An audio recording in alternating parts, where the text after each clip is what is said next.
Hello student, आप कैसे हो? आप सभी आशा करता हूँ कि आप सब बढ़िया होंगे। तो चलिए आज हम जानेंगे एनसीईआरटी बुक क्लास 7th का 8वां चैप्टर है, जो है मानव पर्यावरण अन्योन्याक्रिया उष्णकटिबंधीय एवं उपोष्ण प्रदेश, मतलब human interaction between tropical and सब ट्रॉपिकल रीजन के बारे में हमें पढ़ना है। तो हम सबसे पहले इसमें हम जो अब एनसीईआरटी निकालते हैं, तो इसमें क्या है, जैसे बताया गया कि रेणुका बहुत उत्साहित, मतलब कि रेणुका रहती है। वो क्या करती हैं कि वह एक वन्यजीव फोटोग्राफर, उनके जो चाचा थे वो क्या थे, फोटोग्राफर थे। तो वो चाचा क्या करते हैं, तो देखो ये उसमें एक कहानी के तौर पर इसे बताया गया। तो हमें क्या करना है कि हमें इनके बारे में जानना है कि सबसे पहले हमें यहाँ अमेजोन बेसिन में जीवन पढ़ना है। तो अमेजोन बेसिन में वहाँ की जीवन कैसी है, वहाँ का जलवायु कैसा है, वहाँ पे कौन से पशु पक्षी पाए जाते हैं, तो ऐसा हमें पढ़ना है। तो हम सबसे पहले जो अमेजन है, अमेजन अमेजॉन जो नदी है उनकी बेसिन के बारे में पढ़ना है। तो अमेजन नदी और कहाँ है, एक और उनकी बेसिन, अमेजन बेसिन कैसी है, उसके लिए किस लिए उनको अमेजन बेसिन बोलते हैं। सबसे पहले अमेजन नाम क्यों पड़ा, तो हम जानेंगे कि अमेजन जो नदी थी उसका नाम कैसे पड़ा, इस ये सब के बारे में जानेंगे।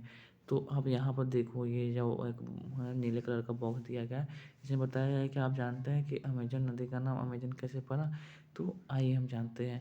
तो जब स्पेन के अन्वेषकों ने इस नदी की खोज की, तब सिर पर सुरक्षा कवच, हेड गियर और घास पर स्कर्ट पहने कुछ स्थानीय आदिवासियों ने उन पर आक्रमण कर दिया। वहाँ के कुछ आदिवासी थे, उन्होंने क्या किया, एक जो क्या किए थे कि सुरक्षा कवच पहने थे, सिर पे सुरक्षा कवच पहने हुए थे और घास का स्कर्ट पहने हुए थे कुछ आदिवासी, उन पर आक्रमण कर दिया, जो कि प्राचीन रोमन साम्राज्य के एमेजोन्स नामक महिला योद्धाओं के आक्रमण समूह की याद दिला दिया। इसलिए उससे क्या हुआ, तो उनको याद आ गई क्या, कि जो अमेजन जो महिलाएं थी वो भी इसी टाइप का वार करते थे, तो उनको उनका नाम याद आ गया। तो इसलिए इस नदी का नाम उन्होंने अमेजन रख दिया। तो आइए अब अमेजन बेसिन, अब अमेजन बेसिन क्यों कहते हैं, तो इसमें क्या होता है कि देखो, ये अमेजन बेसिन कहाँ पे है, तो अमेजन जो नदी है ये सबसे पहले आप जानेंगे कहाँ बहती है। तो ये दक्षिण अमेरिका में है अमेजन नदी। और ये अगर हम जानेंगे, ये भूमध्य रेखा, देखो पहले हम क्या करेंगे, भूमध्य रेखा के 10 डिग्री नॉर्थ और 10 डिग्री साउथ में है, ठीक है। और इसी से होकर ये जो भूमध्य रेखीय जो प्रदेश है, इसी से होकर क्या होती है, ये नदी बहती हैं। और ये क्या करते हैं कि यह पश्चिमी पर्वतों से निकलकर पूर्व में अंध महासागर में जाकर कैसे पहुंच जाती है, अंध महासागर में यहाँ पे जाकर पहुंच जाती है। अब देखो, हमें पढ़ना है कि सबसे पहले, अब इसमें आपके जो हमें तो ये पता चला कि अमेजन नदी कहाँ बहती है और कितने डिग्री, देखो ये क्या करती हैं, और जो हमारा भूमध्य रेखीय प्रदेश है उसी से होकर बहती है, 10 डिग्री नॉर्थ और 10 डिग्री साउथ से होकर बहती है। अब देखो, जो अमेजन में है इसमें आपको मैं बताया है कि मुहाना किसे कहते हैं, जिस स्थान पर नदी किसी अन्य जलराशि में मिलती है उसे क्या कहते हैं, नदी का मुहाना कहा जाता है। अब जैसे मान लेते हैं नदी किसी जगह पर, जैसे किसी दूसरी जलराशि में मिल जाती है, जैसे मान लेते हैं कि ये अमेजन नदी जा रही है और ये जाके ओशन में मिल जाती है, तो ये वहाँ पे उसका क्या होगा, मुहाना, उसका मुहाना होगा। अब हमें सहायक नदियाँ किसे कहते हैं, जब छोटी छोटी नदियाँ किसी बड़ी नदी में जाके मिलते हैं, तो वो छोटी जितनी भी नदियाँ होती हैं उन्हें सहायक नदियाँ कहते हैं, सहायक नदी उसे बोलते हैं। अब ये सहायक नदियाँ मिलकर क्या करती है, एक बेसिन का निर्माण करती हैं। तो अमेजन बेसिन में भी इसी टाइप का क्या है, बहुत सारी छोटी छोटी नदियाँ मिली, उसके बाद क्या हुआ, अमेजन बेसिन का निर्माण हो गया। अब हम देखते हैं कि जो अमेजन बेसिन है ये क्या, कुछ साउथ अफ्रीका के कुछ नदी, कुछ वो है, देश है जिससे होकर कुछ भाग हैं वहाँ से होकर क्या होते प्रभावित होते हैं, जैसे बोलिविया, इक्वाडोर, कोलंबिया, वेनेजुएला, ये छोटे छोटे भाग से होकर प्रभावित होती है। क्या अब ये भूमध्यरेखा से है। तो अब हम ये जानेंगे, देखो सहायक नदियाँ हमें बता ही दिया है। सहायक नदियाँ क्या होती है, वो छोटी नदियाँ जो मुख्य नदी में जाकर मिलती हैं उन्हें क्या बोलते हैं, सहायक नदियाँ बोलते हैं। तो ये मैं आपको बता दिया। देखो अब यहाँ की जलवायु कैसी है, आपको इतना पता चल जाएगा। भूमध्य रेखा जो अमेजन नदी है कहाँ पे है, ये साउथ अमेरिका में है। और ये कहाँ से है, ये नदी जो भूमध्य रेखीय प्रदेश से होकर बहती है, भूमध्य रेखा के 10 डिग्री नॉर्थ और 10 डिग्री साउथ से होगा ये अमेजन नदी पर बहती हैं। और इसकी जो इनकी जो सहायक नदियाँ मिलकर क्या करते हैं, एक बेसिन का तरह निर्माण करते हैं जिसको हम अमेजन बेसिन कहते हैं। अब जलवायु, अब यहाँ की जलवायु कैसी है। अमेजन बेसिन भूमध्य रेखा के आसपास फैला है, ये तो मैंने बता दिया कि भूमध्य रेखा के आसपास है। और यहाँ पूरे वर्ष क्या होता है, गर्म और नर्म जलवायु रहती है। कैसी रहती है, गर्म और नर्म जलवायु रहती है।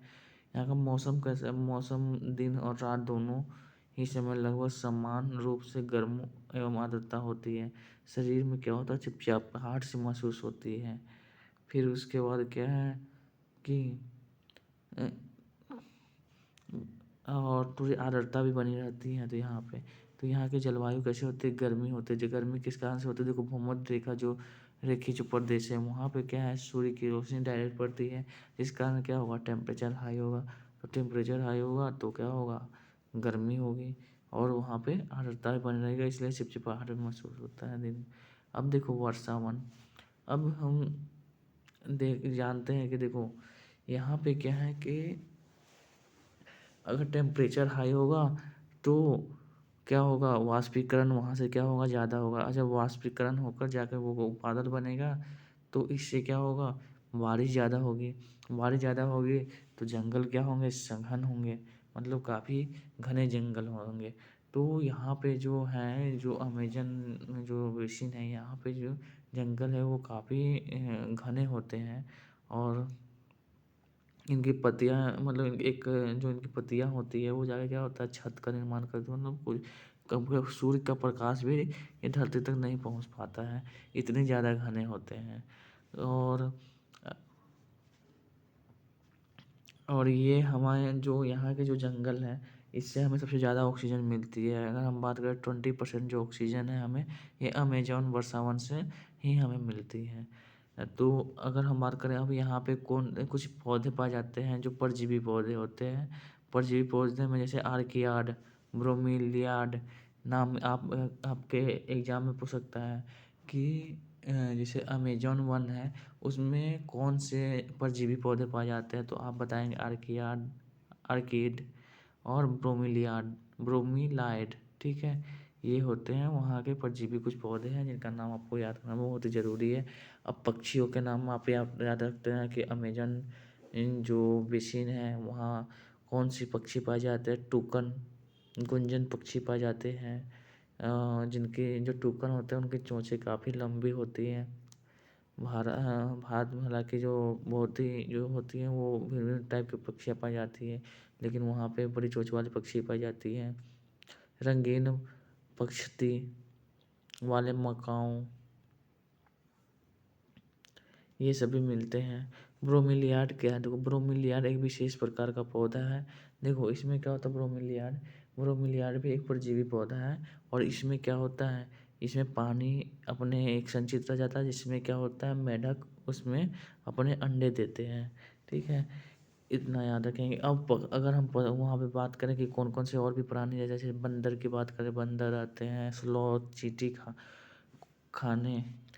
अब देखो टैपियर, टैपियर वहाँ का जानवर है।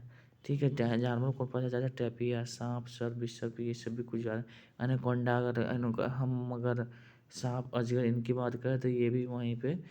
एनाकोंडा भी हमें कहा अमेजोन जंगलों में, अमेजोन के जंगल में मिलता है एनाकोंडा।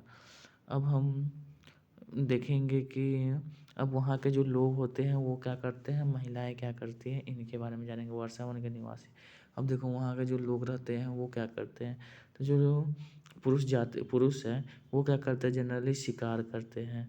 ठीक है, वो शिकार करते हैं और उसी पर अपना वो करते हैं, उन्हीं को उनसे वो अपना पेट चलाते हैं। जो महिलाएँ मछली भी पकड़ते हैं और जो महिलाएँ होती हैं वो क्या करती हैं, खेती करती हैं। अब खेती करती हैं तो वहाँ पे देखो कौन-कौन सी खेती होता है, जैसे हम कहते हैं टेपियोका, अनानास, शकरकंद उगाते हैं। अब जो वहाँ की महिलाएँ होती हैं वो कौन सी खेती करती हैं, कर्तन दहन प्रणाली पद्धति। अब कर्तन दहन पद्धति जो होता है ये क्या है, इसे हम बोलते हैं शिफ्टिंग एग्रीकल्चर भी बोलते हैं। उसके बाद स्थानांतरण कृषि भी बोलते हैं। देखो ये जो स्थानांतरण कृषि अब क्या होता है हम इनके बारे में बता दें। देखो स्थानांतरण कृषि वो होता है कि जब हम क्या करते हैं इसमें कर्तन एवं धन पाने मतलब कि इसमें क्या करते हैं, पहले हम पेड़ पौधों को कारकों को साफ करते हैं, जलाते हैं और जलाने के बाद क्या होता है जो ज़मीन होता है उस पे तब तक खेती करते हैं जब तक वो उपजाऊ होती है और उपजाऊ वहाँ की उपजाऊ खत्म हो भूमि की उपज वहाँ उर्वरता खत्म हो जाती है तो वो क्या करते हैं यहाँ उस जगह को छोड़कर दूसरी जगह पर जाते हैं जहाँ पे भूमि उपजाऊ होती है वहाँ पे फिर काट कर इसी तरीके से खेती करते हैं। तो ये क्या होता है, इसे हम शिफ्टिंग एग्रीकल्चर इसलिए बोलते हैं आसान तरीके से, क्योंकि इसमें क्या होता है उपजाऊ होने तक ही हम क्या करते हैं उसमें वहाँ खेती करते हैं, उपजाऊ खत्म हो जाती है उर्वरता तो हम दूसरी जगह पर जाकर खेती करते हैं। नेक्स्ट हम बात करेंगे तो यहाँ पे आपको पता चल गया होगा।